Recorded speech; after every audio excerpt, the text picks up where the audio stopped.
Hello, good morning, good afternoon, good evening. My name is Sylvain Gaillard. I'm the head of corporate medical marketing of SIGVARIS Group. And as such, I'm very pleased to welcome you to this third and unfortunately last global MOH meeting of 2020. And we will have presentations from different speakers worldwide about the topic lymphatic pathologies, therapeutic strategies under consideration of regional aspects. It's my great pleasure to introduce our host of today, our moderator of today, Frank Aviles.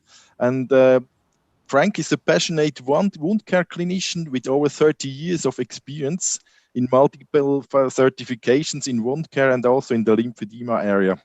Currently, he's the wound care service line director for Natchitoches Regional Medical Center in Louisiana, consultant for LSCH Group LTAC division and owner of CRTS. Frank holds active roles in various associations, has lectures in both areas of interest nationally and internationally. He has been contributing as author on various books, published articles, has a column in a national magazine, and is creator, host, moderator of the virtual wound rounds. His goal is to educate clinicians and patients on not only doing what's right, but knowing what right is. This is my big pleasure to hand over to you, Frank, for the introduction of the expert panelists and also the first speaker of this event. Well, thank you, Sylvain. I do want to, first of all, thank SIGVARIS Group and you and Mahmoud for having me here. I'm in awe to be in the level of clinicians that we have for today. I am passionate about what we do because clinicians poorly understand these conditions and they have a problem recognizing it and also how to treat it. So this is a life chance for me to be moderating this, which we're going to be talking about lymphatic pathologies. And I do want to thank the audience for attending this. Okay. I also want to give you some housekeeping rules before we get started. So this session will be recorded. So if you want to watch it later or you have others that would like to watch it, our expert panel will answer questions. Okay, so at the bottom of your screen, you see the Q&A section. If you write down your questions, we'll have time to ask them. Okay, each expert panel will be allotted time for the presentation, and then we will have questions afterwards. Okay, so now I do want to welcome our expert panel. So our expert panel comes from all over the world. So we have, first of all, Dr. Mrd Work. She brings a wealth of information as a subject matter expert. She graduated in '92 from Ankara University Medical Facility. In 1998, she specialized in physical medicine and rehab.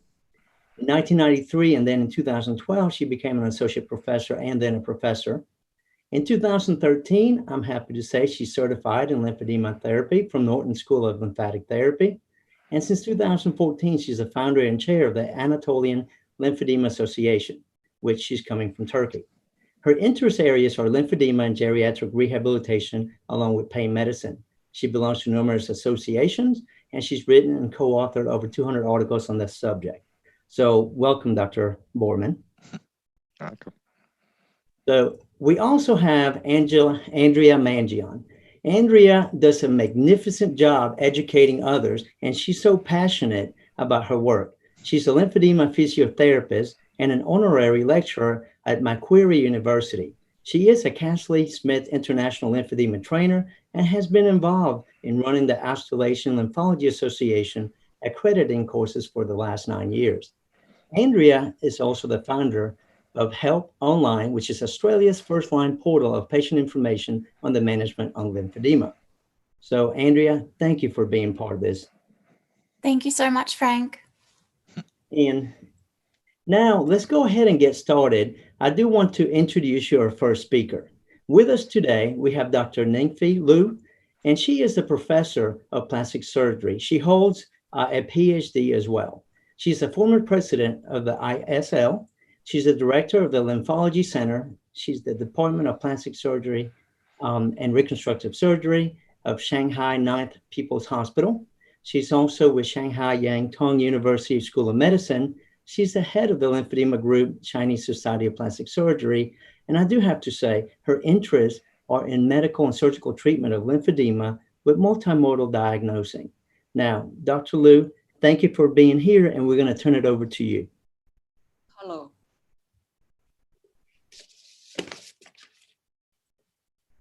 So let's go ahead and cue up Dr. Lou's presentation. My first? Yes, ma'am.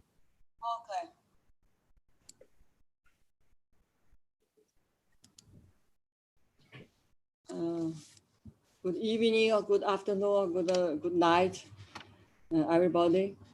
I'm happy to join this meeting in the topic of lymphatic pathology. I think this is a very good subject because lymphedema is caused by lymphatic system dyspressure, dysfunction, or damage.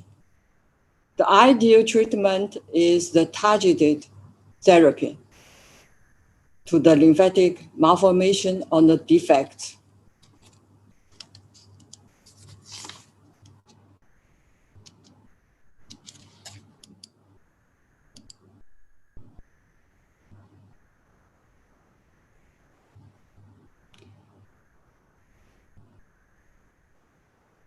Okay. I have some problem with the computer. So let's see if we can move on my slide. There we are. Dr. Lou, it's working. I cannot move on my slide.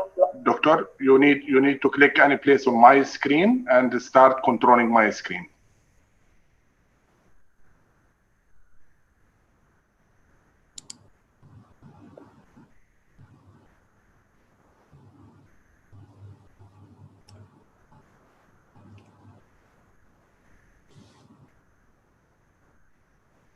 Doctor, using your mouse, start controlling my screen. Yes, please. Yes, I use it.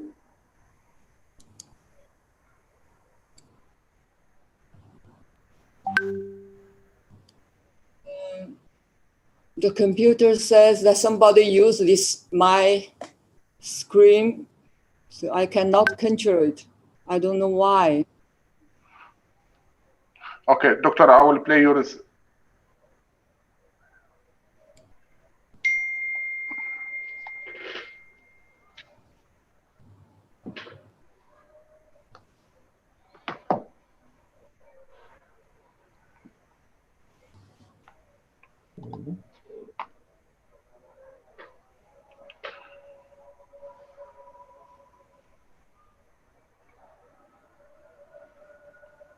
Doctor, you have your presentation open?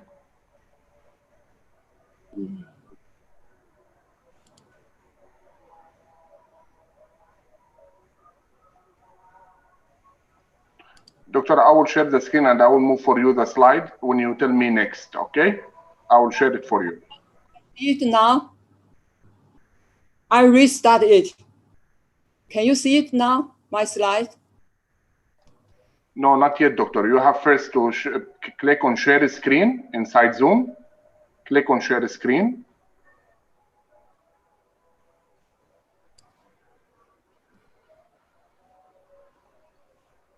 Can you see now?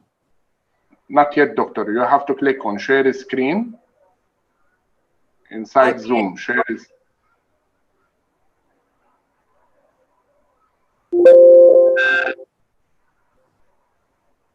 Doctor, I will share for you the presentation and I will play it for you. You just tell me next to move forward, okay? Mm-hmm.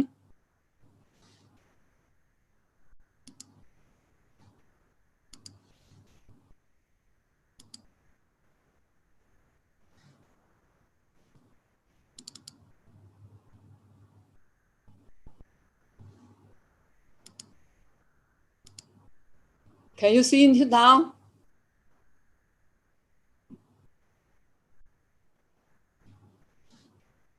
Okay, doctor, please start. You can see now. I'm sharing your screen. Just tell me next, doctor, so I can move for you forward to next page.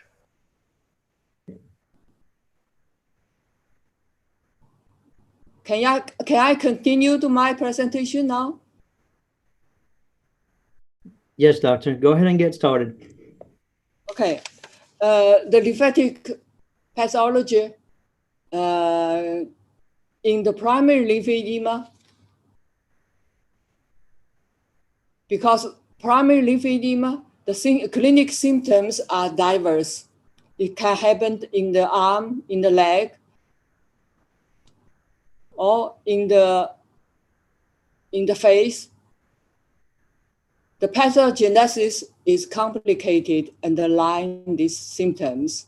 It can happen in the lymphatic vessels or lymph nodes. It can be anatomic problem or the functional problem. We use the MRI imaging, lymphangiography. We can see the different type of lymphatic malformations in the primary lymphedema. It can be the malformation in the superficial lymphatic systems, and it can also happen in the deep lymphatic systems. The lymph nodes too can be the primary cause of primary lymphedema. It can be the hyperpressure of the inguinal lymph nodes, or the problem with the structure deformity of the lymph nodes and the vascularized lymph nodes and not developed inguinal lymph nodes. So both lymphatic vessels and lymph nodes can be the problem of the primary lymphedema. So according to our results tested on the 500 of patients, we got the results that the lymphatic system pathology in the primary lymphedema can divide into 4 types. The lymph nodes affected only, or lymphatic affected only, or both lymphatic and the lymph nodes affected. The last type is lymphatic dysfunction. Now I show you some picture. As a matter of fact, the lymphatic malformations can happen in the different levels of the lymphatic system. It can happen in the initial lymphatics, or pre-collectors, or collectors. This is the picture of a primary lymphedema patient. We can see in his bilateral lower extremity, there are a lot of dilated lymphatic vessels, but the lymph nodes looks normal. This is another patient who has the KT syndrome. In his lymphangiograph, you can see on her left lower extremity, there are the obvious dilated, like a network, the abnormality of the lymphatic vessels, the superficial lymphatic system, and there is a big vein. But in the inguinal region, we cannot see the lymph nodes. So this patient has the lymphatic hyperpressure and the lymph nodes are pressure. This is a common disease of the primary lymphedema. We call it Mirror's disease. This patient has the FLT4 mutation. On the ICG lymphogram, we see there are some lymphatics in the fold. It means that the lymphatic existed in his leg, but it cannot work well to transport the lymph flow. So this is the lymphatic dysfunction. This is another case of Mirror's disease.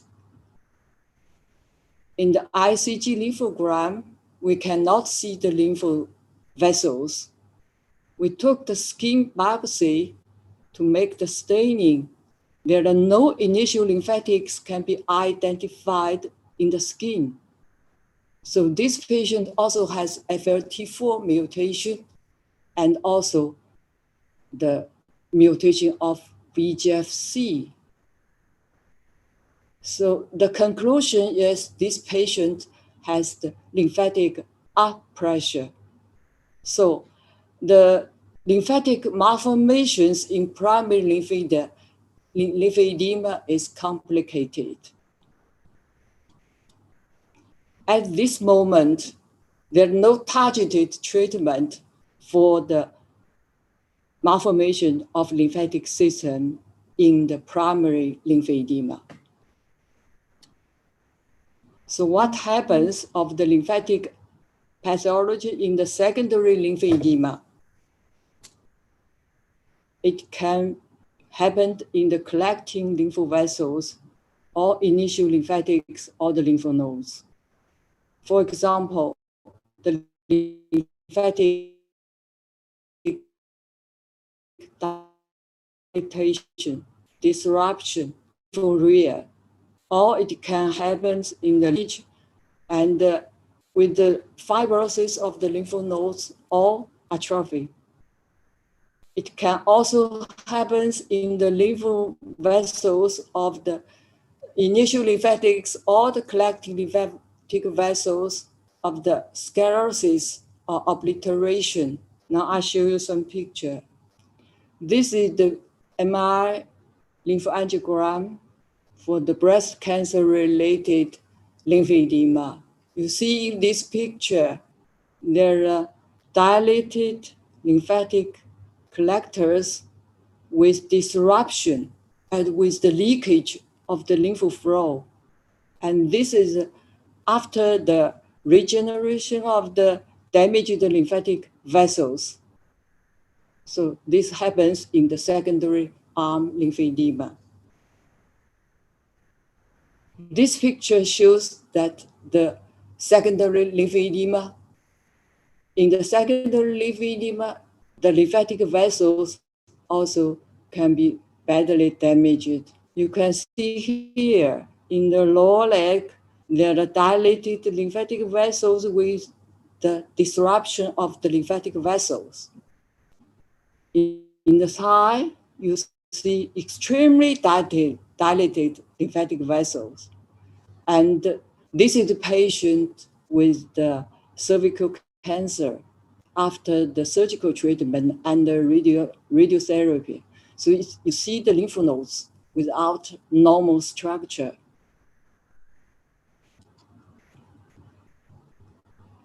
Also, in the dermal initial lymphatics, if you took the skin biopsy, make the staining of the lymphatic vessels, you can see a lot of small muscle cells around these small vessels, no matter secondary or primary lymphedema. You can see the common damage to the initial lymphatic vessels.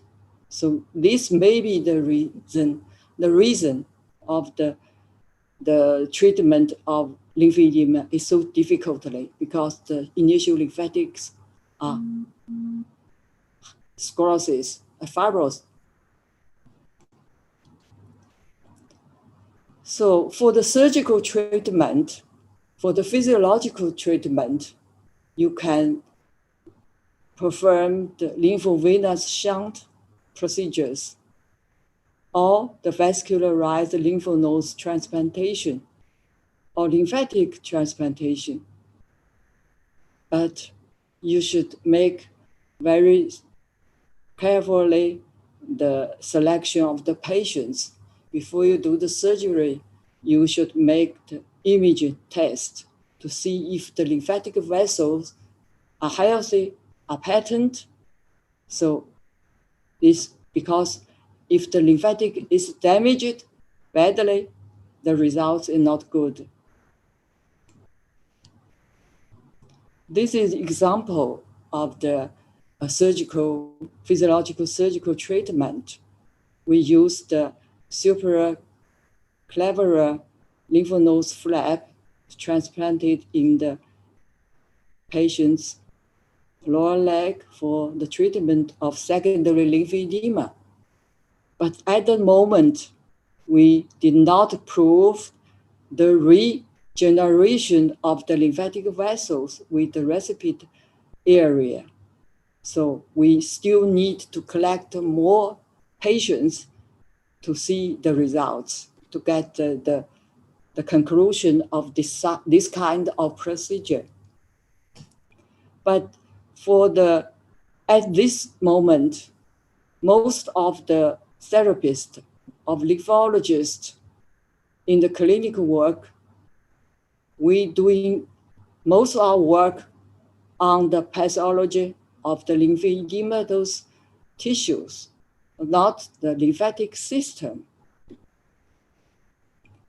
In this picture, you can see in the different stage of lymphedema.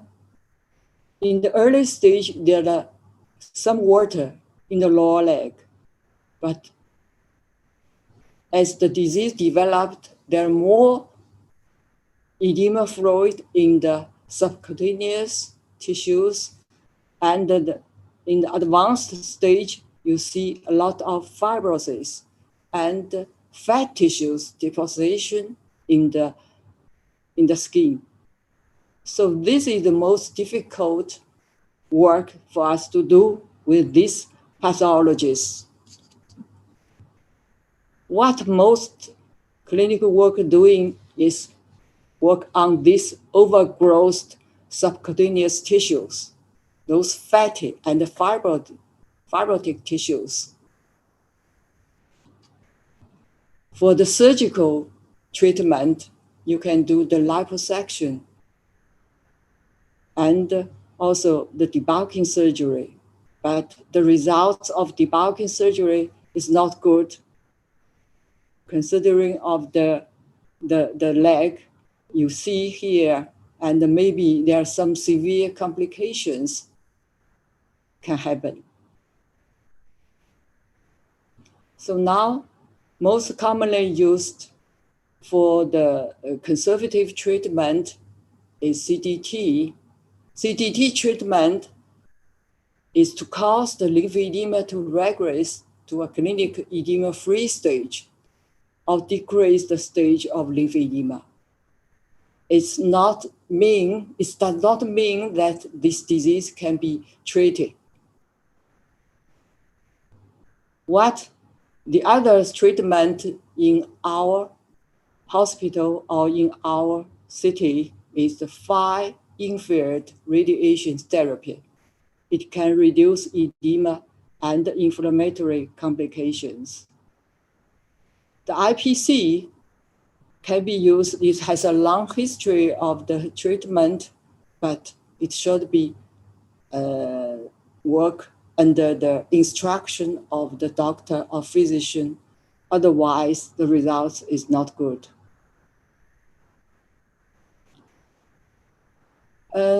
This picture shows how Mrd work. I think the other therapists can give you a good presentation. This picture just shows how it works, can stimulate the lymph nodes and the vessels to speed up the lymph flow.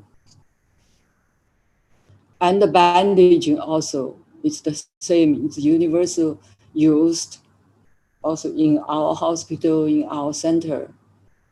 The compression garments, too, we use different kind, and according to patients, the condition, we use different compression garments.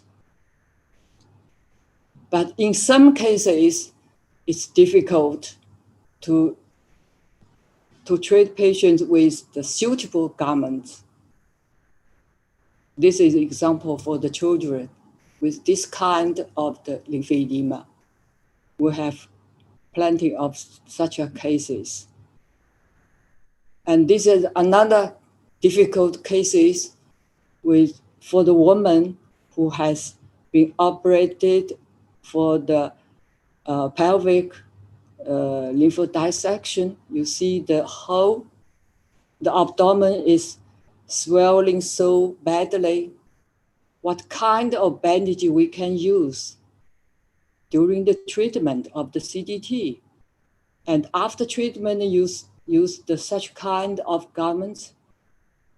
Yeah, but this is a big challenge for us for this kind of lymphedema in our clinic.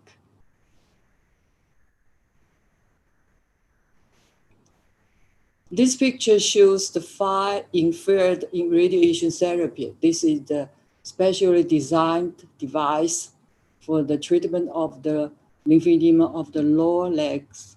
This only for the treatment of chronic lymphedema of the extremity, for the arm or the leg. We can see this figure shows us that it can be reduced. It can reduce the inflammatory reaction, complications. It have the very good results for this kind of inflammatory cases. IPC also in most of our clinic, we use it. We combine this treatment with the CDT or with the surgery as the other areas or countries. We think that the most important things is education in individual self-treatment, because lymphedema is a long time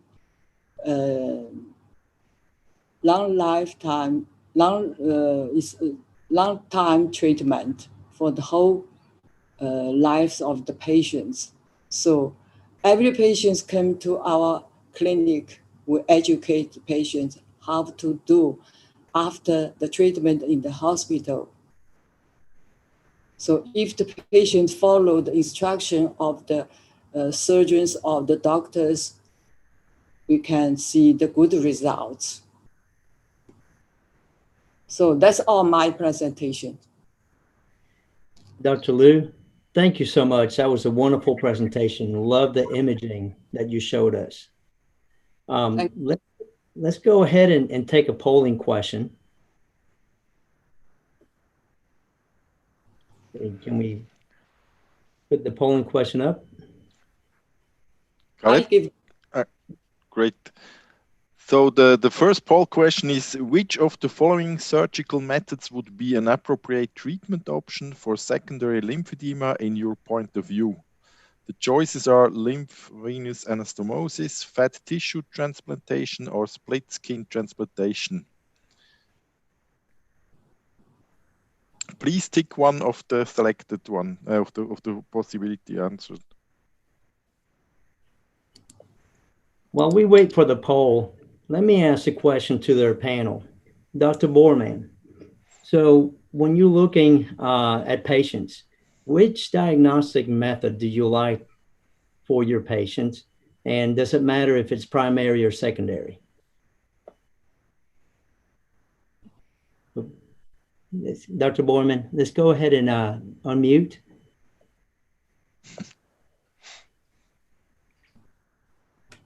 There you go. Okay. In the last 2 decades, the management has been very increased and the awareness of lymphedema in Turkey has been very increased.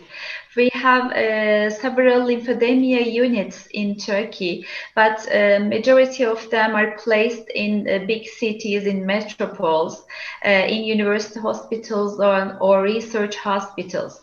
Our approach is like that. First of all, we take a detailed anamnesis and detailed physical examination.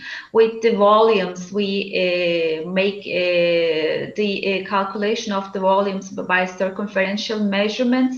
And then if the parameter, for example, we have an LDEX, we can use other measures to determine the volumes.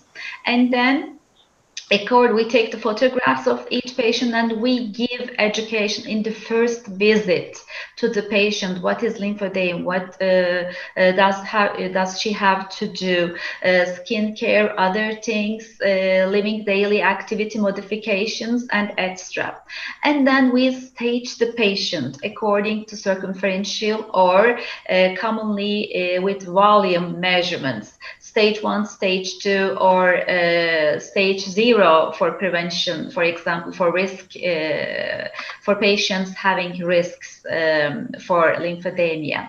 And then we plan, first of all, conservative treatments.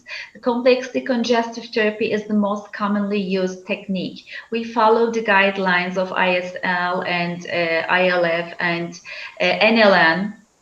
And we plan CDT for all the patients. We try whether she is advanced or he is advanced or mild lymphedema. But for prevention techniques, for example, for risk patients with risks, having risks after cancer surgeries, especially, we gave them pressure garments and we gave them self-management. We teach them self-management techniques and we follow them. But for stage 1 to 2 and for 3, we always, first of all, perform CDT. As Dr. Liu has shown, MLD, multi-layer bandages, exercises, and we teach all patients on these sessions self-management techniques that will continue during all his life and that she or he will need to perform. And we educate the patients' families also. And the other important point is the pediatric lymphedema patients.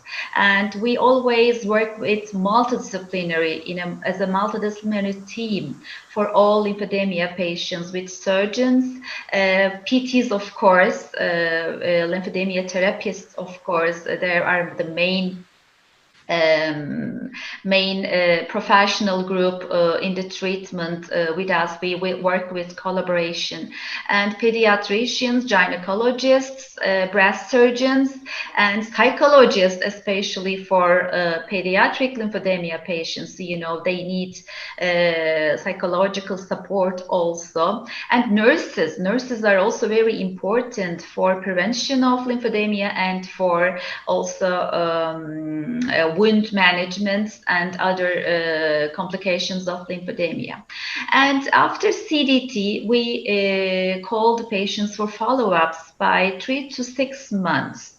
And the outcome measures we use are circumferential measurements and especially volumes, the quality of life, and the functional disability.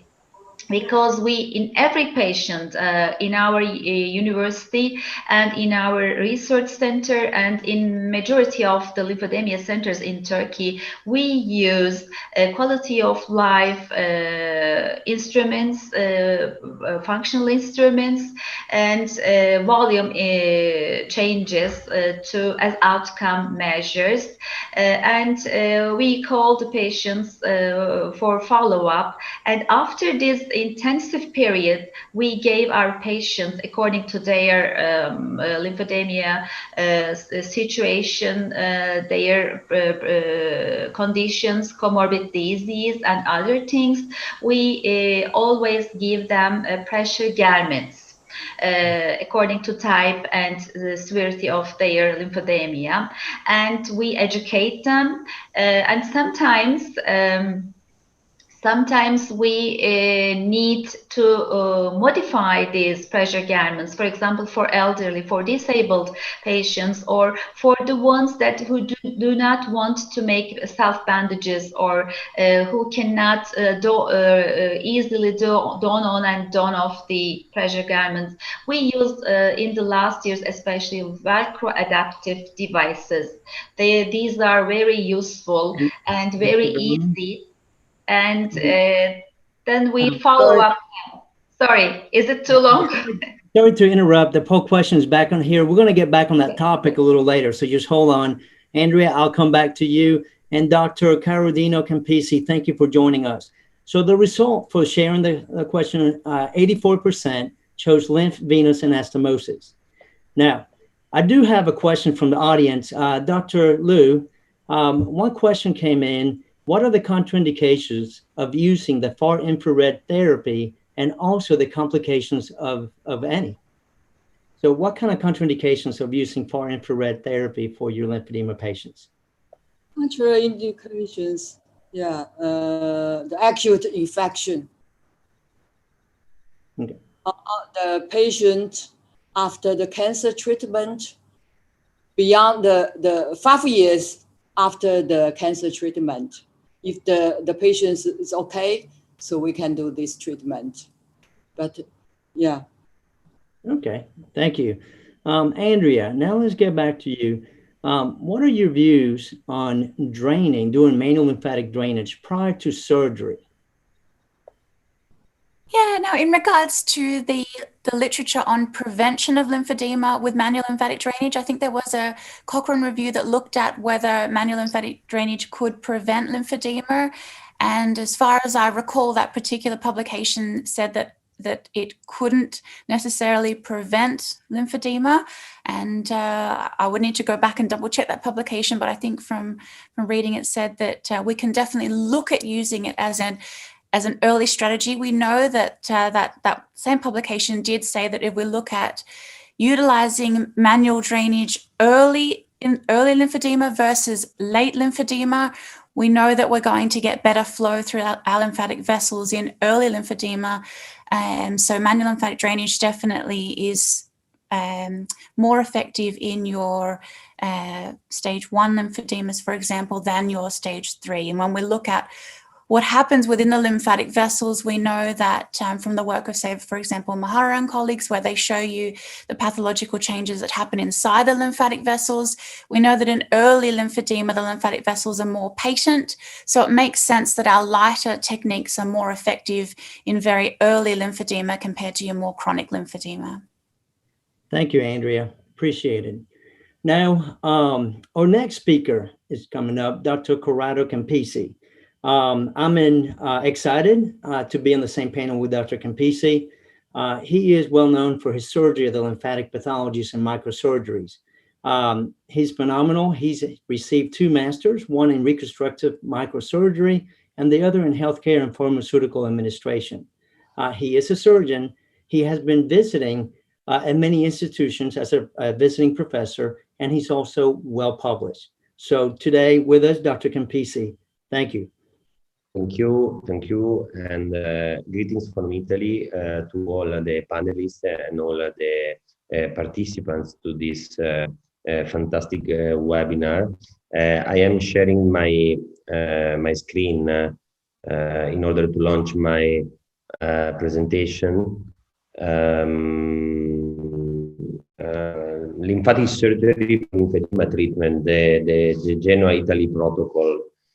I have no disclosures, and lymphedema surgery is really a matter of experience. And the Genoa school started in 1973, so many years ago. And nowadays there is a lot of confusion regarding the correct indication for surgery. There are many options: the ICG green lymphography, the lymphoscintigraphy, magnetic resonance. But still there is a lot of confusion in the indication of surgery, especially regarding reconstructive procedures. ICG, so green doesn't has many options because in lymphedema patients, the depth of the tissue can minimize the resolution of the procedure. So it is very, could be also dangerous to perform choices and indications for surgery according only to ICG technique.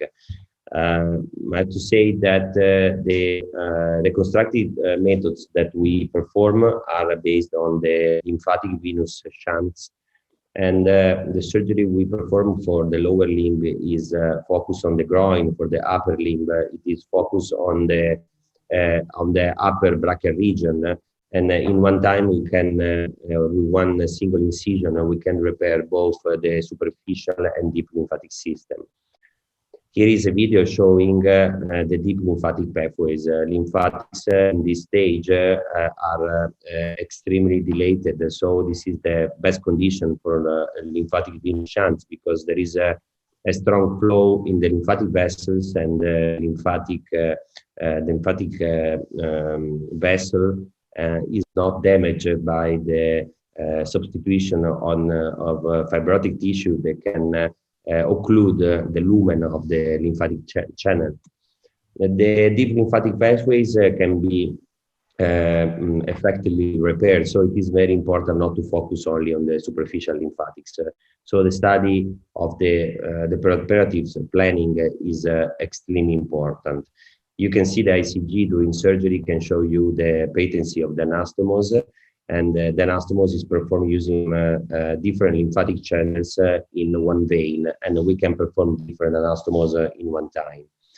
We have performed different studies on lymphoscintigraphy regarding the recommendation for the procedure, and we're seeing that in a lot of cases there is a damage of both the superficial and deep lymphatic system. Like in this image, that you can see that there is a shunt between the superficial and deep lymphatic system. In this lymphoscintigraphy, there is an impairment of the deep system in both lower limbs, as you can see also in this image.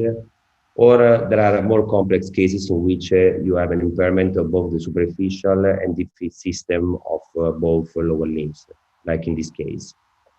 The lymphoscintigraphy can help also to study all the lymphatic pathways. So a total body lymphoscintigraphy can be useful also in primary cases in which could be also an impairment on the upper limbs and also in the abdomen and in the thorax as well. The other study we've done is enhancing the importance of the study of the deep lymphatic system. We have taken nearly 250 lymphoscintigraphies of primary and secondary lymphedemas, unilateral arm, leg, or bilateral of the legs, using the transport index. And we've seen that in the majority of cases, there was an impairment of both the deep and superficial system, up to 97.4% of cases. On the other hand, only superficial vessels were impaired, singularly only up to 12.8% of cases. So our algorithm in these cases is made to choose the best lymphatic microsurgical procedure according to the lymphoscintigraphic pattern.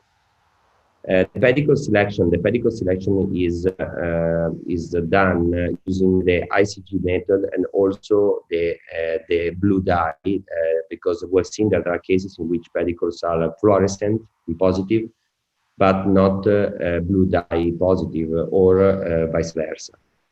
There is, as I said at the beginning, some instrumental confusion regarding proper indication, like in this case in which you see a primary lymphedema.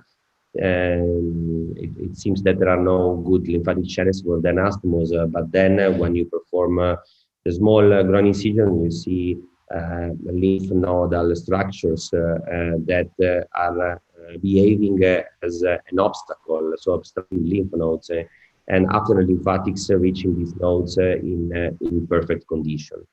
So this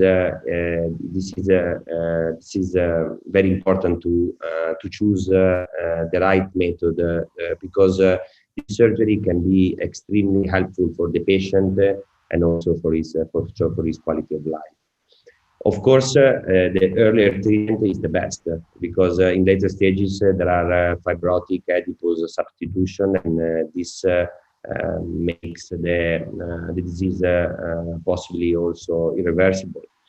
We use the Campisi staging of 2009 that divides the stages in 3 and other substages A and B up to the stage 3, so with extreme elephantiasis with total disability. And our protocol is based on a phase 1 in which we perform a lot of physical treatment, so no surgery, and then the reconstructive surgery has its role, and then phase 3 in which we follow up the patient with the post-op care And eventually, if necessary, we suggest the patient liposuction and lymphatic liposuction to remove the fibrotic tissue in advanced cases. We have also the physical exercise in our center. You can see we have many machines, so physical treatment added with active exercise. We are doing a project with Technogym, and this is something that is helping a lot of patients in their preparation to surgery and also after surgery as a lifestyle. And we have treated so far nearly 150 patients since last October, and we are extremely happy for the results, especially in preparation to surgery. Patients are sent back home with a specific program, also an exercise program, in which they can which they can add also the physical treatments or home treatments that they can perform at home. Also, phytotherapy is extremely important. So natural products, we have shown that they have a possible synergic role in adding to lymphedema surgery, to physical treatment, to physical exercise. The surgery we perform is a multiple lymphatic venous anastomosis, so multiple vessels in one vein.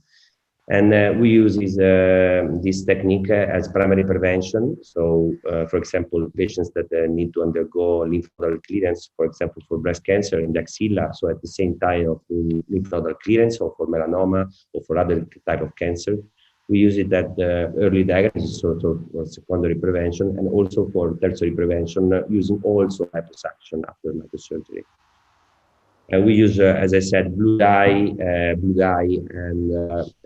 green indocyanine for the pedicle selection. And it shows, tells us which pedicles are in good function and can supply a good flow for the anastomosis.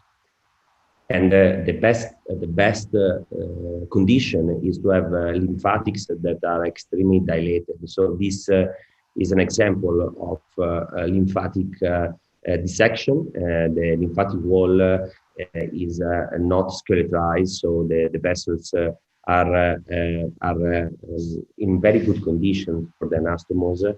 And we perform this anastomosis and in one side, the groin or brachial region, with an optimal flow, because the vein has no reflux.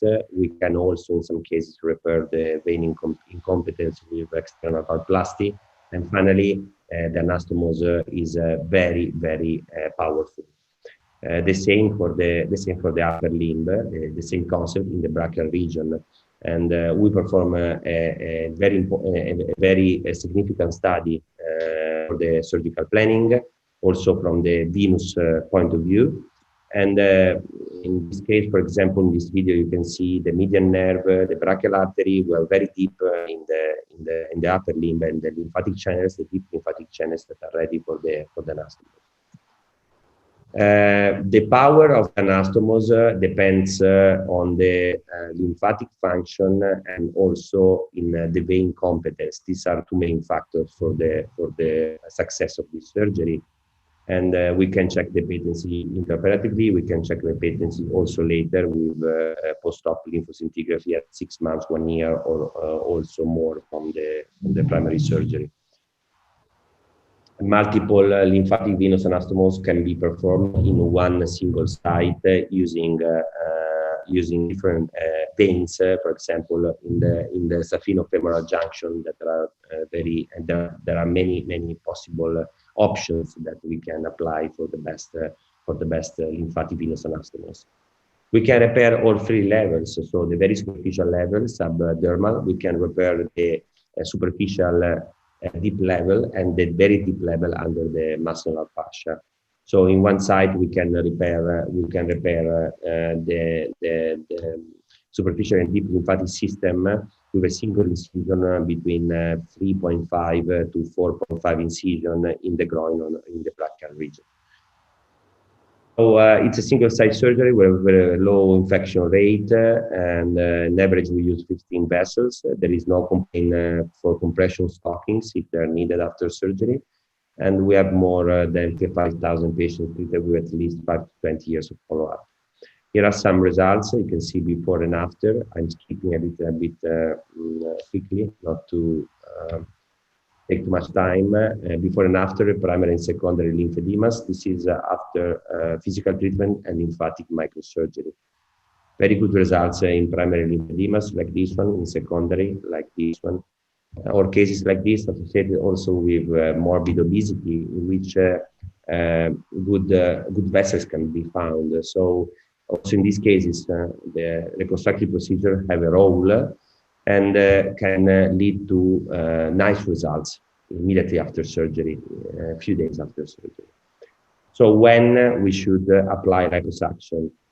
The liposuction that we use is a preventive liposuction. The liposuction is a lymph vessel sparing liposuction. We map the lymphatic system, we map the venous system, we perform liposuction after microsurgery, avoiding to damage the lymphatic collectors.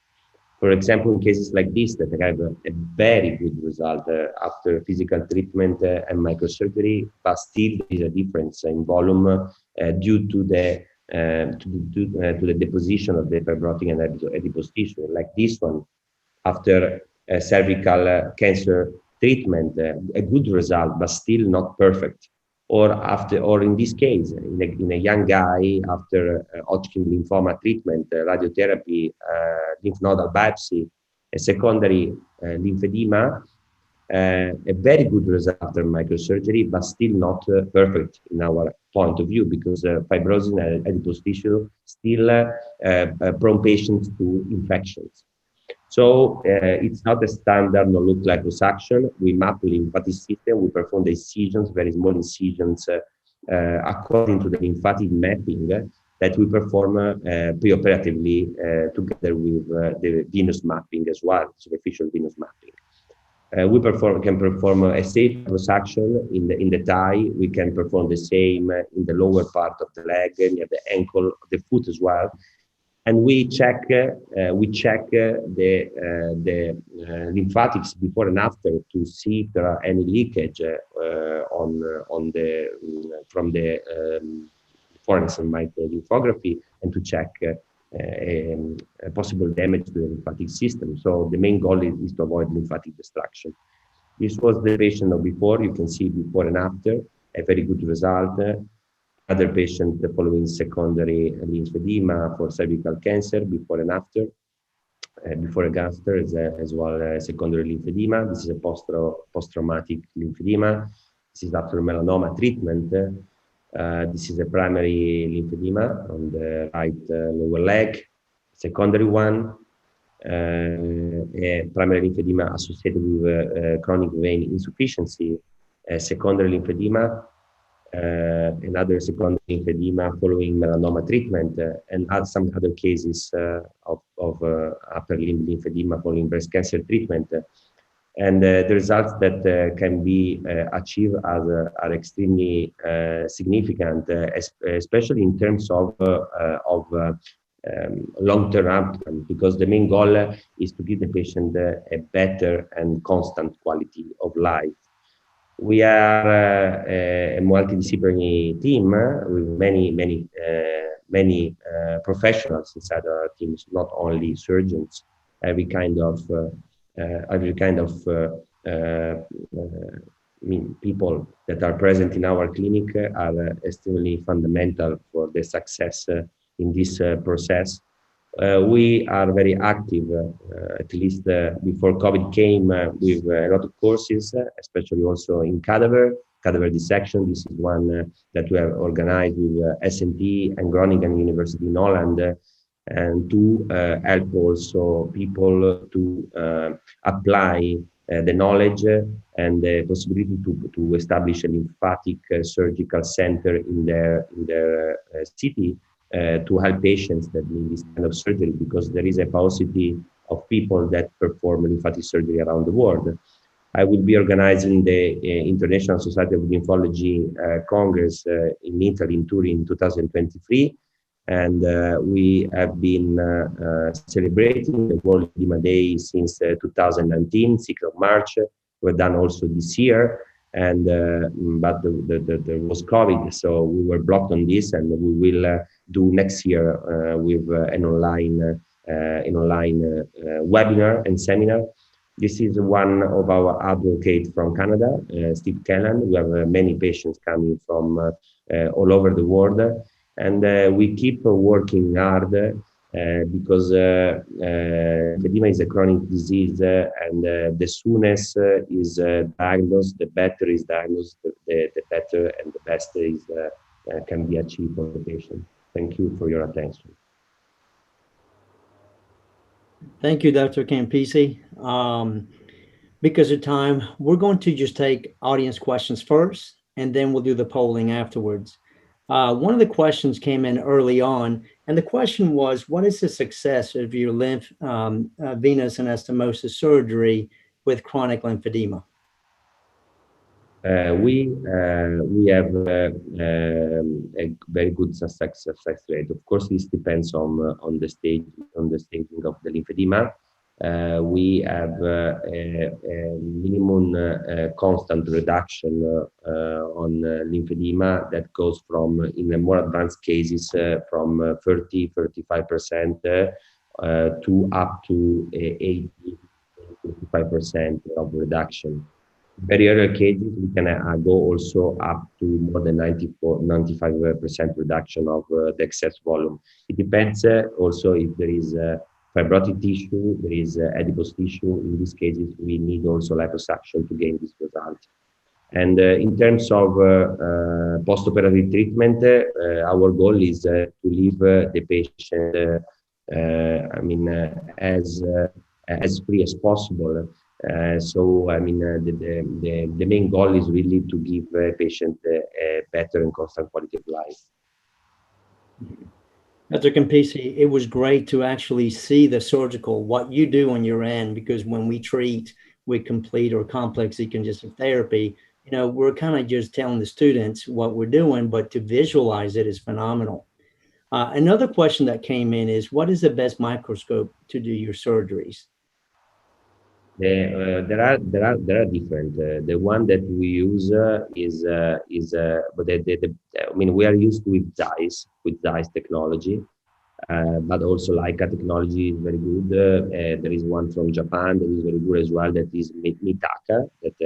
So there are many options.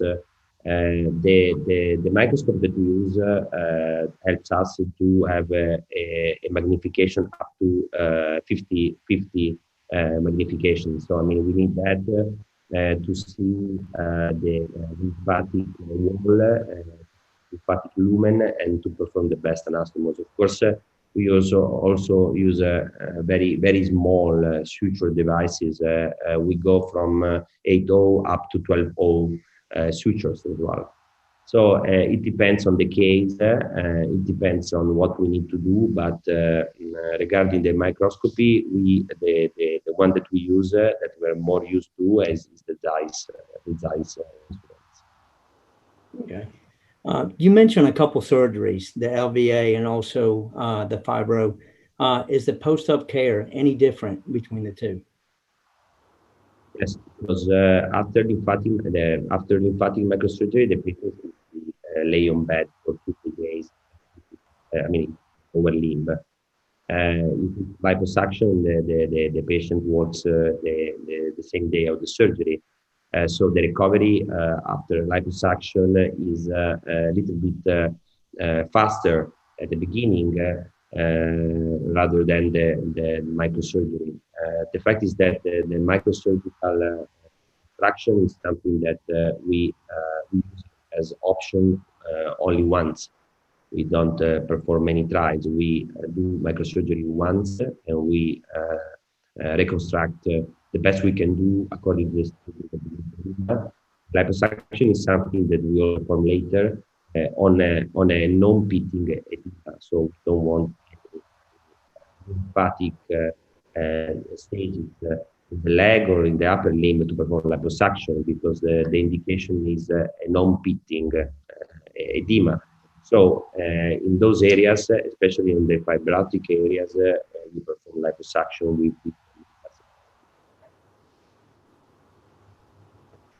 Okay. Dr. Campisi, I know that you have a busy day and you must run. So if there's no other questions, we thank you for taking part of this. And I do want to also introduce the man that's right behind you, which is Dr. Corrado Campisi.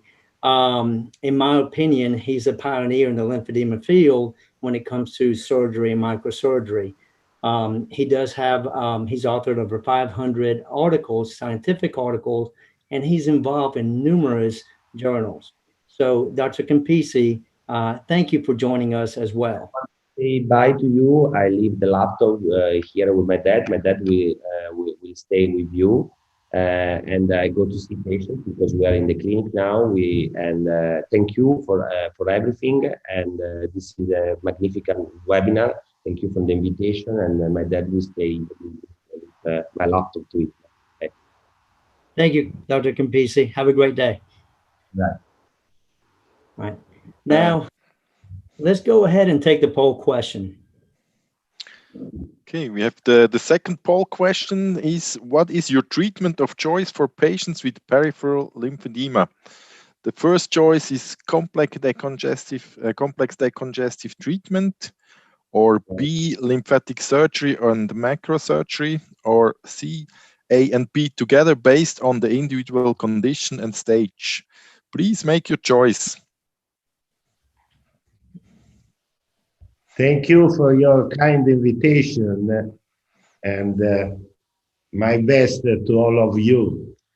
I prepared multiple choice questions for young people participating to this webinar. Very interesting and innovative webinar you organized. And I think that there are some basic concept to consider. The first is that primary and secondary obstructive lymphedema, both of these two categories, poorly responding to proper conservative treatment are the right indication for lymphatic microsurgery. Then the problem is to have the possibility to offer to the patients this proper physiotherapy, conservative treatment. And as you well know, this aspect is very difficult often to organize according to the different social conditions and reality, real organization, sanitary organization in each country all over the world. That's why we have to think about the best comprehensive treatment according to the different regional conditions, social conditions. And another important question I would like to underline is that which is, I appreciate very much the presentation and the introduction by my friend Professor Ningpi Lou. And if we consider the diagnostic assessment of the patient, which is the peculiar investigative procedure with basic role for the indication of lymphatic microsurgery. The venous color Doppler, partially. The magnetic resonance lymphangiography, partially.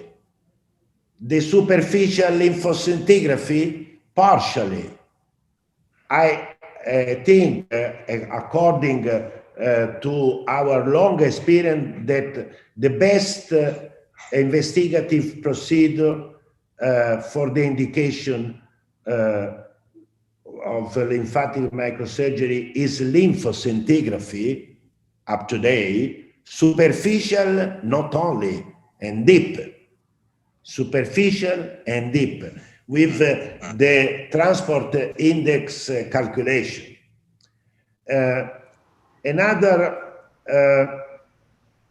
important question to discuss and possibly to solve is which kind of liposuction? Which kind of liposuction we can consider as a safe surgical procedure for the treatment of the advanced lymphedema. We think that the best liposuction is not the dry liposuction for non-pitting lymphedema. According to our experience, we apply liposuction by two machine technique and always on the guide of lymph vessel sparing procedure, endorsed in green microlymphography, I mean, only after a previous proper lymphatic microsurgery. The secret for the success is to properly combine microsurgery with liposuction, with this kind of liposuction with lymph vessel sparing procedure together for advanced lymphedema. And then, if we have the possibility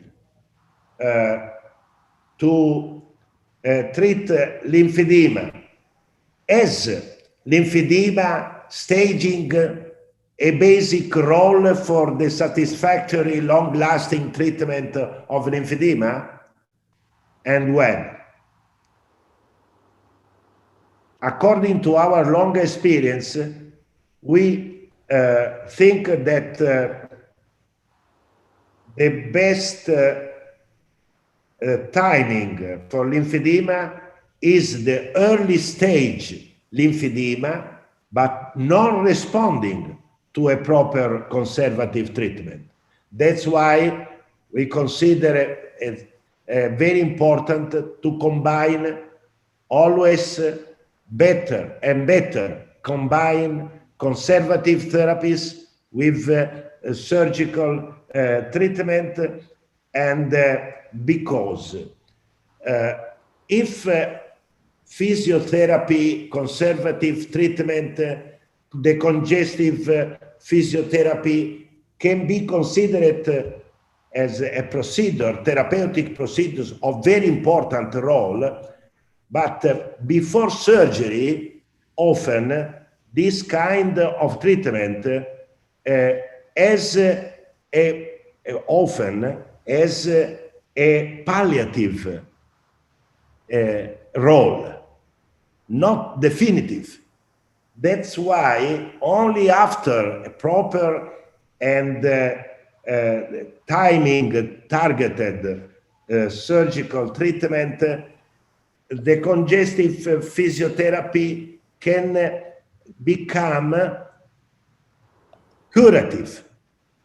Before surgery, palliative. After surgery, after proper surgical treatment, curative. That's why for the future, I think that the basis of the success for long-lasting, effective treatment of lymphedema is to discover this kind of a good, very good combination between conservative and surgical treatment, not alone and not against, but together. Dr. Campisi, that's well said. And, you know, I'm curious to see what the poll says, because we asked some of that question. So let's pull up the poll. So 34% said complete or complex decongestive therapy. 8% said lymphatic surgery and microsurgery, and 58% A and B, both, based on the individual condition. So I think your point is well taken. So thank you. I can realize that can I see once again this question? Let's pull it up again. Yeah. Can I see complex decongestive treatment 34%, and then if complex decongestive treatment is only 34%, the rest is to define. Lymphatic surgery, microsurgery alone, I totally agree, not only, but the complex decongestive treatment together with proper lymphatic surgery and microsurgery can reach the 90% of, I think, because considering my long experience, our long experience in Genoa Center, we started in 1973. Today we have this possibility, but the problem is the social conditions of patients. The problem is the level of the health organization in every country. The problem is to improve the knowledge and the consideration of the problem of lymphedema in World Health Organization. And in every politic sanitary welfare of every country. This is our problem. But another important problem is to address a lot of young surgeons, young researchers and young surgeons to acquire this kind of knowledge and training and experience and practice of lymphatic surgery. I think we have a lot of way to do. Yeah. So Dr. Campisi, that's so correct. I would like for you to stay on. We're going to have more questions and answers later, but I'm going to introduce our final or last speaker for the day. So thank you. So now I want to introduce you to Suzanne Butcher. She's been working in the healthcare industry for over 18 years. She is in the treatment and management of patients with edema associated with lymphedema, lipedema, and vascular disorders. She spends a lot of time networking, educating the medical health professionals. She is involved in advocacy work with the Cancer Council in Australia and local members of the Parliament. She is a member of the Australasian Lymphology Association, and she holds a position on the accreditation committee of the Australasian Lymphology Association, while completing a second term as the board of director.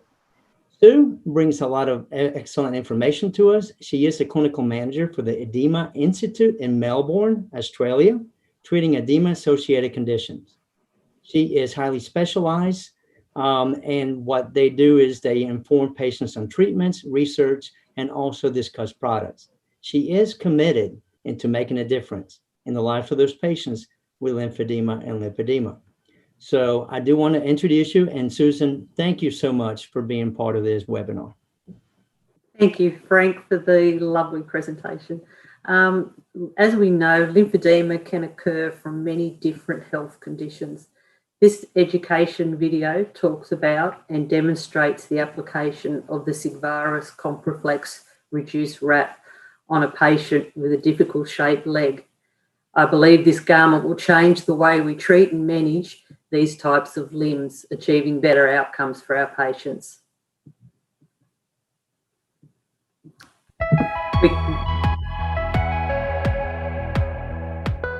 Hi, my name's Suzanne Butcher and I'm a lymphedema therapist. My main role has been to come down and start up an institute which we've called the Edema Institute, and this will be for the treatment and management and education of patients and health professionals. I suppose the first signs that you would notice would be that if you went to a GP would just be the persistent edema that's just not settling. If it doesn't settle down of an evening when you go to bed and you're still getting up in the morning and that edema is still present, then there's probably a signal or a sign that's saying that there's something more that's going on, which could be a vascular issue. So the venous system's just not working properly. And this then would prompt a surgeon or a GP to send off for more tests or more observation. So some of those tests, which would be lentigraphy or just scans, Dopplers, would in the case of, say, a podiatrist or a surgeon that's dealing with veins. Another area where we can have the edema issues or develop into lymphedema mightn't necessarily be in cancer-related where they've taken lymph nodes. It could be the form of the chemotherapy and the radiation. So the percentages of lymphedema developing increases with the capacity of if nodes have been removed, if chemotherapy has been done and radiation have been done, that puts us at the highest risk of developing lymphedema. For patients, their first point of call is usually their GP. And from that perspective, then they either get that referral base then to a surgeon if it's needed, if it's a vascular issue, but also a part of that team and that support network is us as lymphedema therapists. And at the institute, where we will have the Edema Institute based in Clayton, that support network is very strongly linked to the role that the surgeons and the GPs will play, but the outcomes should be all about the patient's best outcome. With the patient that we're seeing today, she's in her mid-70s, and a little bit about her history is that she's had, in 2007, she had 3 leaky heart valves. The surgeons aren't concerned at this stage, they're just monitoring the valves in the heart, and she's on heart medication for that. In 2017 we had the gallbladder removed, and in 2018 we had the right knee replaced. So when I spoke with her prior to doing the demonstration today, she felt most of the problems that she's having sort of started mainly in 2016. She had a burning sensation in the lower part of her leg, and she was starting to lose a little bit of her mobility. So on visiting her GP, he suspected she had cellulitis infection and was treated with antibiotics. That didn't really improve. The cellulitis settled down, but she still had the pain and the heaviness in the legs. So she was referred off then to a specialist who then done scans and found that she had 2 smallish veins in the lower leg, 1 in each leg apparently.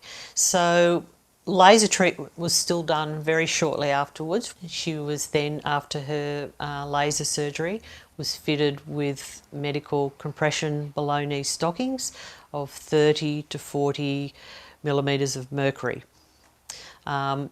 With that point, she then wasn't fitted again with stockings until later in 2018. Recommendations usually suggest that stockings, medical compression stockings, are fitted every 6 months.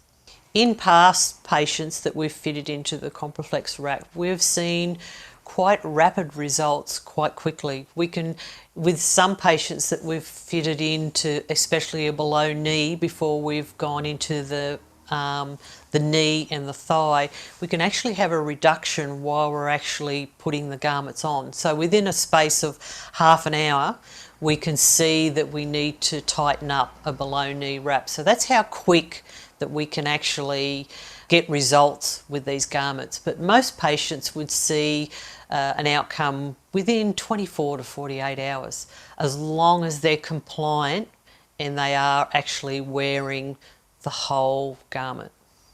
Traditionally, we found that lymphedema therapists used short stretch bandaging.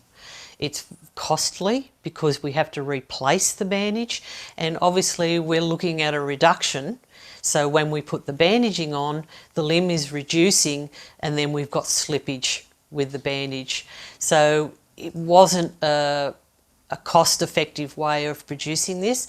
So then when SIGVARIS came up with the Comproflex reduced wrap, this just ticked all the boxes in the sense that it's doing everything the same as what bandaging would do, but just more ease for people to be able to use, and cost affordable as well. I think basically this gives the patient a sense of being more in control. They're able to be more active. The appearance-wise, without wearing the bulky bandaging that comes with it, the heat that comes with it, and just the flexibility and that the patient then has got control over their own condition. Today we are going to be measuring Margaret up for our Comproflex Reduce. We'll be putting her into a boot, a calf, a knee and a thigh piece. Placing the tape measure underneath the feet, coming across the head of the metatarsus, and you're just taking the tape measure at skin tension. Now I'm going to measure the eye measurement. You make sure the patient's foot stays firmly planted on the ground, sliding the tape slightly underneath and coming up and straight through.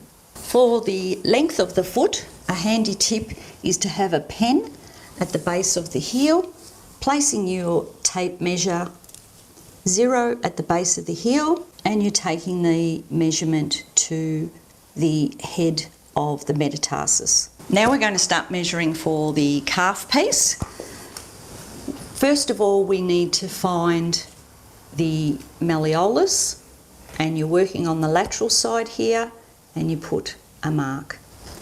You then need to come up the leg and find where the head fibula is. Those are both your 0 points. From there, you then measure up 5 centimetres, and then your next measuring point is at 25 centimetres.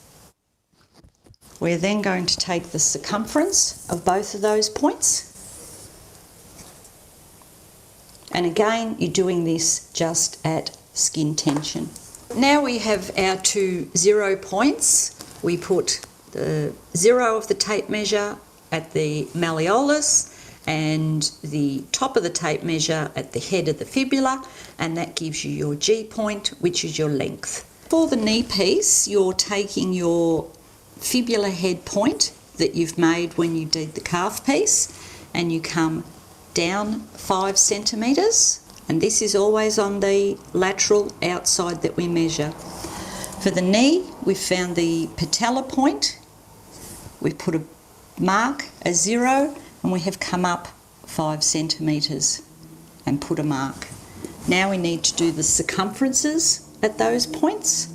Again, skin tension. Now we're going to find the measuring points for the Comproflex thigh. Finding the top of the patella, we place a mark. Our next point is at the gluteal fold. Sometimes on larger patients, this can be a little tricky. By putting a tape through the groin and coming around, that will give you the opportunity to mark in the correct position. With these leg shape, we mentioned in 2016 that Margaret was put into below knee compression stockings, and then again in 2018. You can see here at this level below the knee, I believe, the shape that the stockings have formed in this area. So we have quite a different shape happening at the below knee to what we've got happening above the thigh. Even though Margaret was diagnosed with lymphedema earlier on after her cellulitis infection, I believe there is a degree of lipedema as well in this tissue. And that's giving the reason here for, in the centre here, we don't have any space. We've got quite thickening here, which means Margaret then would be changing her posture to walk, because this area here would be rubbing against the two inner thighs. The knee area here is completely blown out. That could be because of the below knee stocking, and because we've got this component of lipedema in the limbs as well, that is forcing a lot of that fat up into the knee area, causing this lobule formation here in front of the knee. If you just turn for me around to the back now, Margaret, we can see here the definite different shapes that we've got here. We've definitely got a lymphedema component in this leg, but we've also got the areas of inflammation, and that would be possibly coming from that venous return flow and that component for why after the surgery. Also with this in the right leg, we've got it's pronating here, and you can see where the tissue is collapsing through the arch down here and starting to form that shape there. Now the reason we've gone with the reduced wrap here is because if we put Margaret into a compression stocking, the shape that we've formed here throughout the whole limb area is just too vast. So by putting her into a Comproflex reduced wrap, we aim that we can then, as Kim has demonstrated, we're able to measure individually each lower limb, knee, thigh, and put a wrap on that's going to accommodate every part of the limb.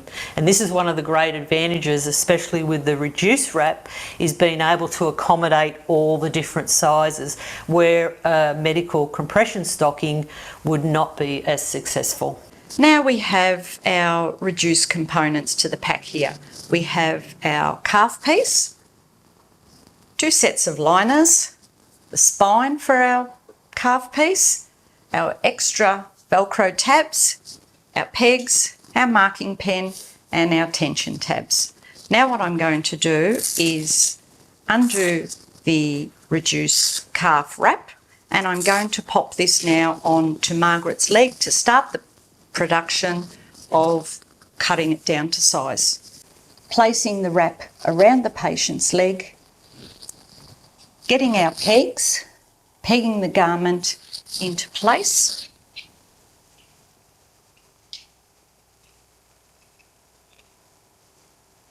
Then, with our marking pen, we start to mark the shape that we want the garment cut into. It's easier to come back a second time and cut more than it is the first time. Now that we have the garment back up on the table, we join the dots and place one piece of fabric onto the other, and we make it into the shape of the calf. We then get our scissors and cut the fabric. Now we take our spine and we unzip the spine, and we place the spine onto the outer edge of the garment, always starting with the bottom of the zip at the base. Then you flip the garment over and you place the other spine. Now we turn it over and we do the zipper up.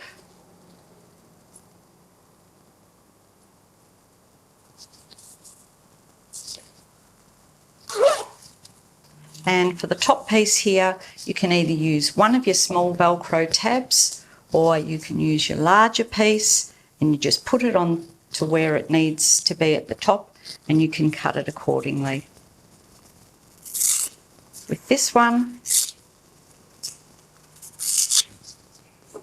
I'm just going to use the smaller one to start with. Now we have the garment cut to size, we put the liner onto the patient's leg, place the wrap over the liner.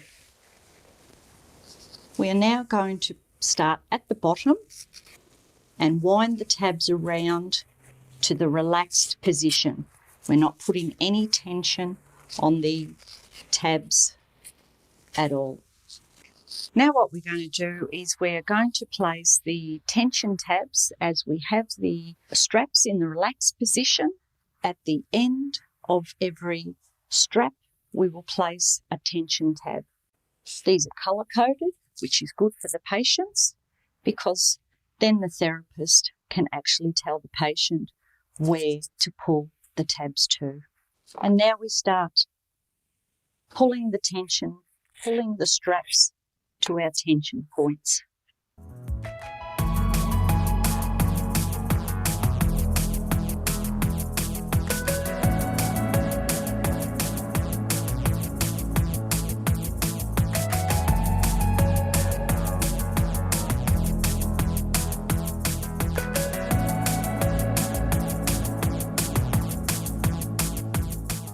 We now have the thigh, the knee, the calf and the foot already in place.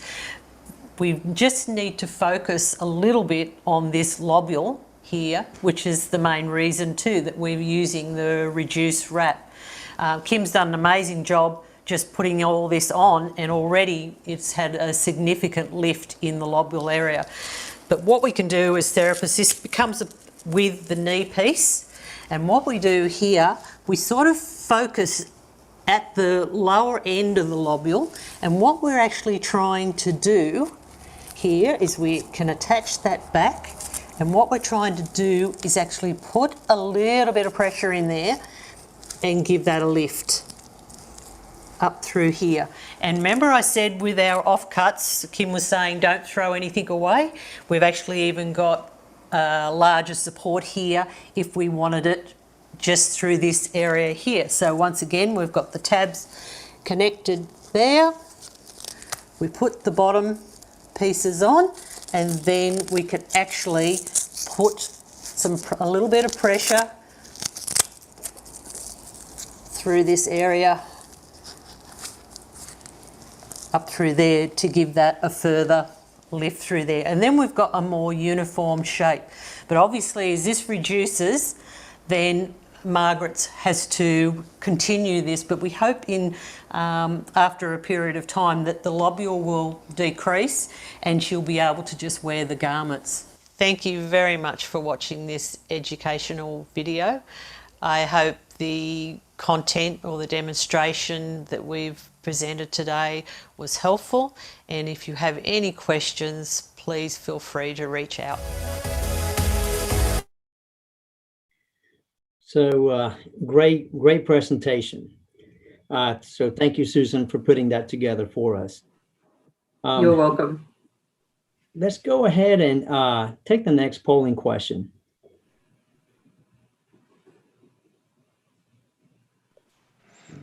Can you see the poll questions, please? So the question is, during the acute phase of complex decongestive treatment, short stretch bandages is considered the gold standard for compression. Instead of this gold standard compression, would you consider an alternative type of compression in the acute phase of CDT? The choices are no, there's no alternative option, or no, there's no need for compression, yes, compression wraps, or yes, but only if there's more available evidence. So while we wait for the poll, Susan, I want to get back to you. Since I met you, you mentioned that wraps are cost-effective and safe. Can you elaborate on that? Well, they work in the same principle as a short stretch bandaging process.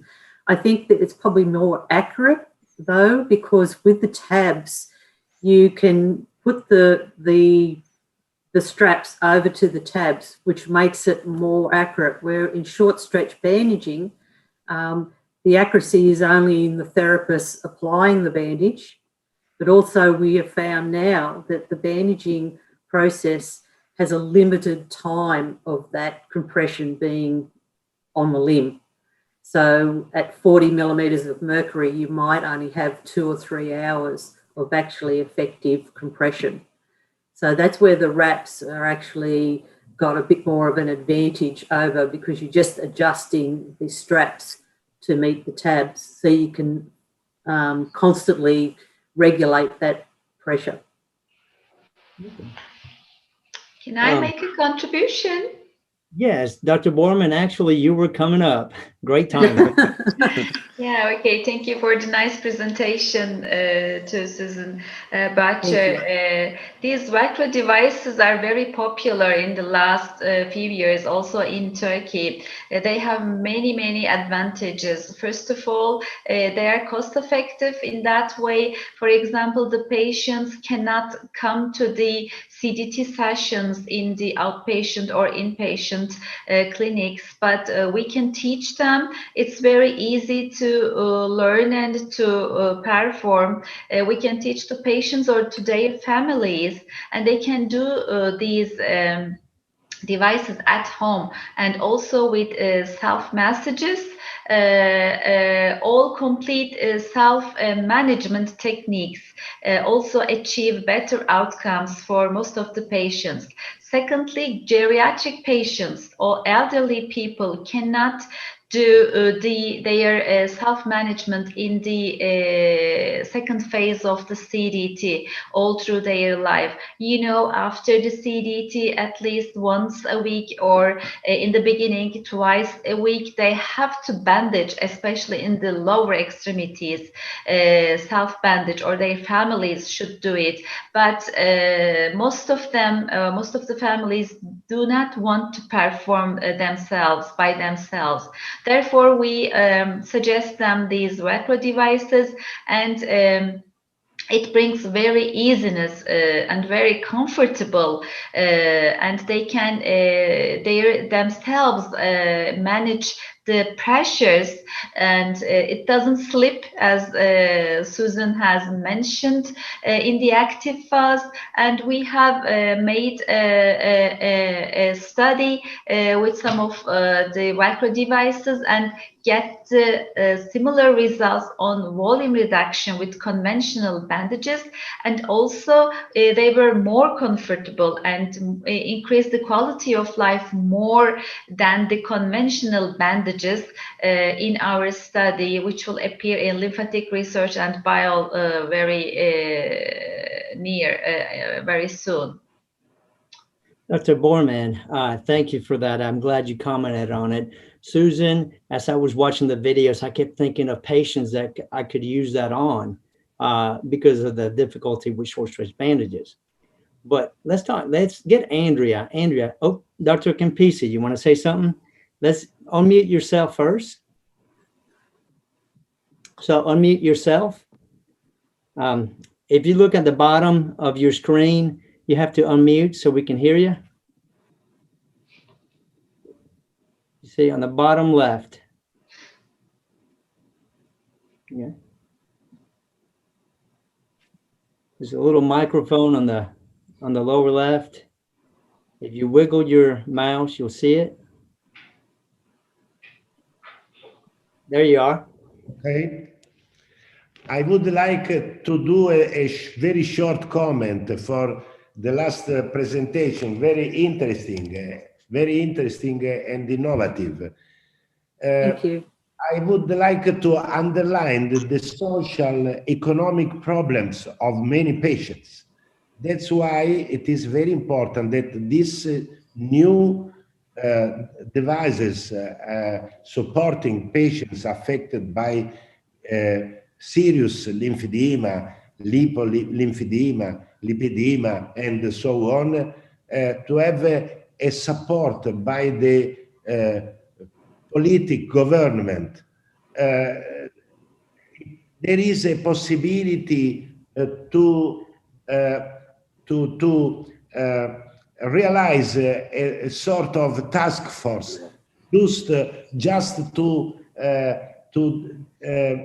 induce the political governments to acquire these devices for patients on economic difficulty.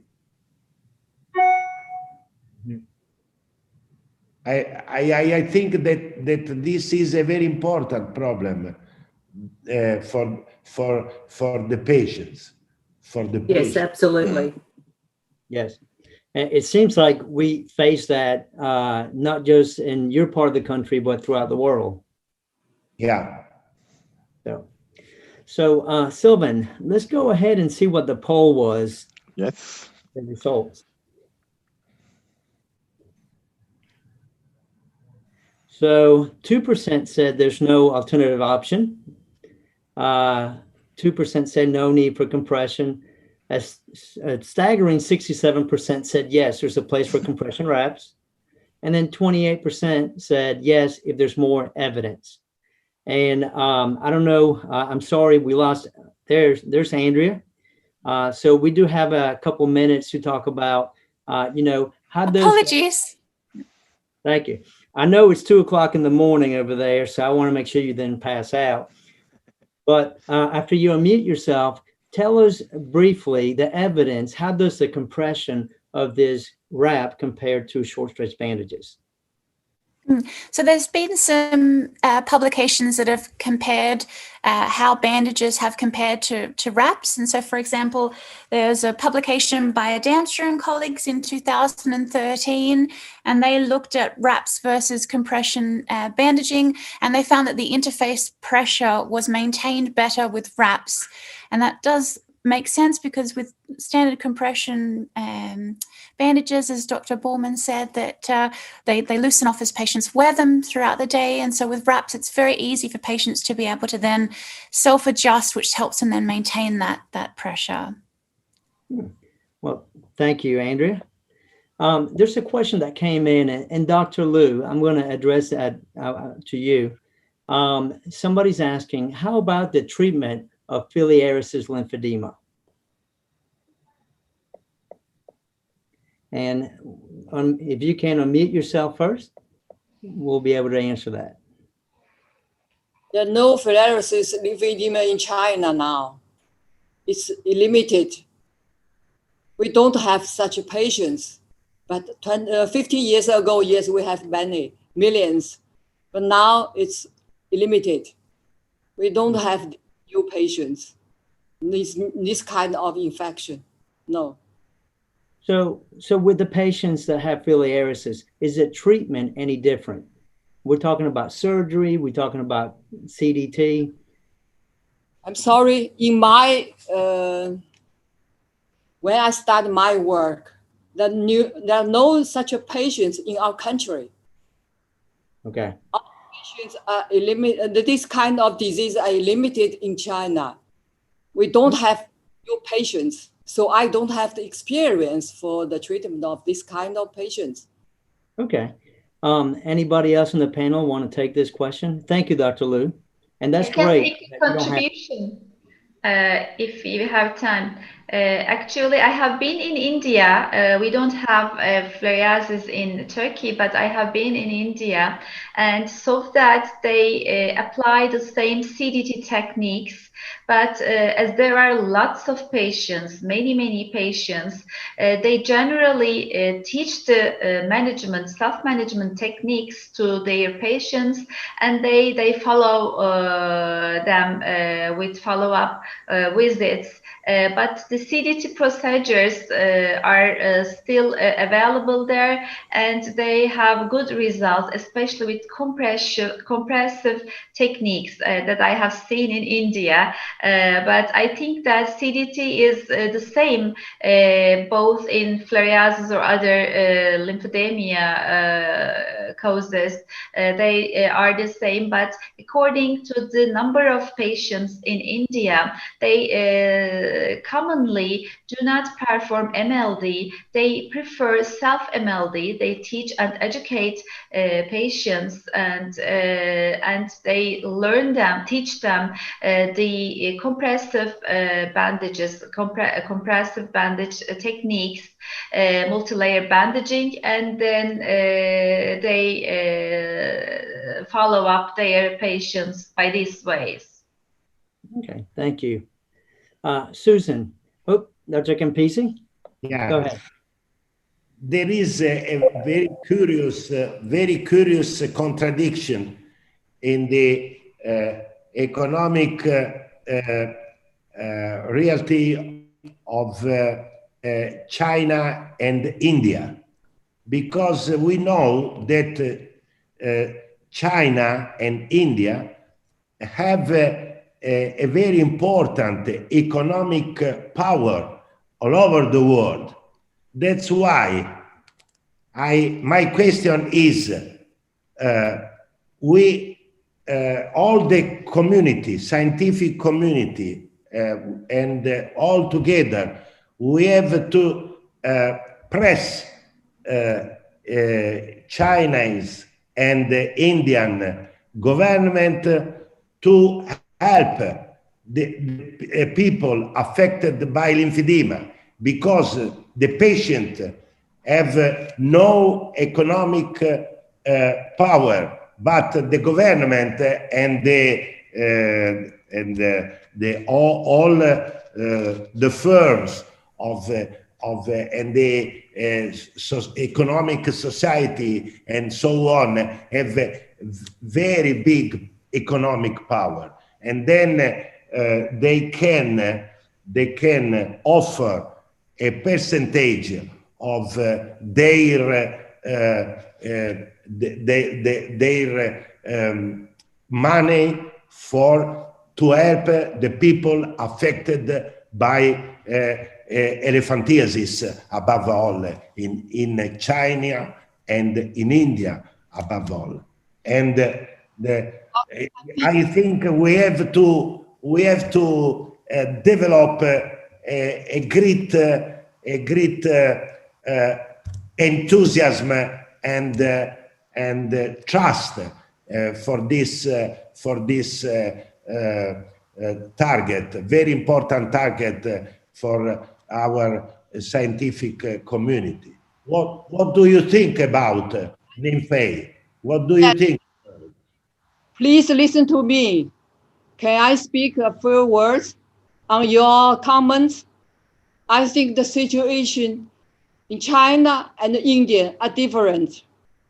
We don't have filariasis infection in China now.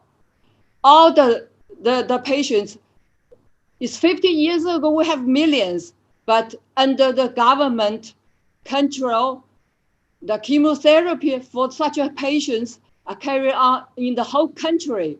So we don't have such a patients in our country now. We don't have. The situation in China is the same as in Italy. Most of patients with lymphedema is secondary lymphedema of the tumor cancer treatment, not filariasis. It's different. In China, the same than in Italy? I don't know. I think the same. I don't know. We don't have the filariasis lymphedema in China now. 50 years and 60 years ago, yes, this is the situation.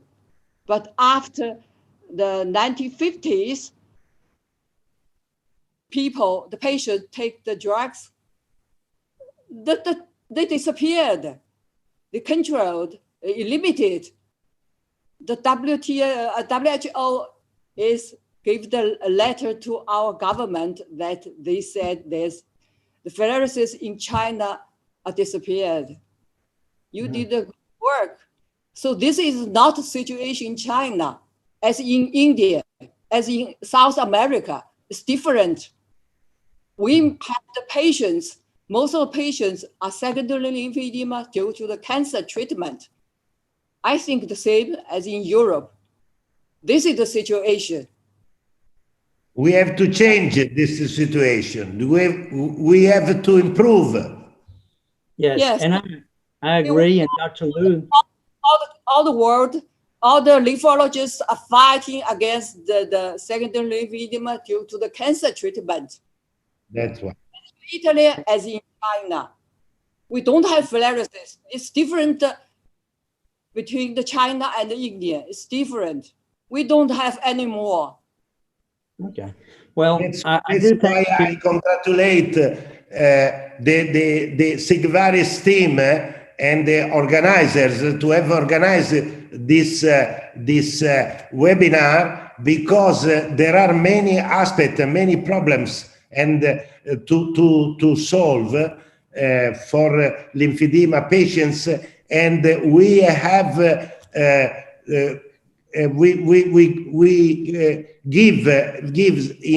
you give in this sense a very important contribution to solve this very important problem on the social economic point of view of our patients.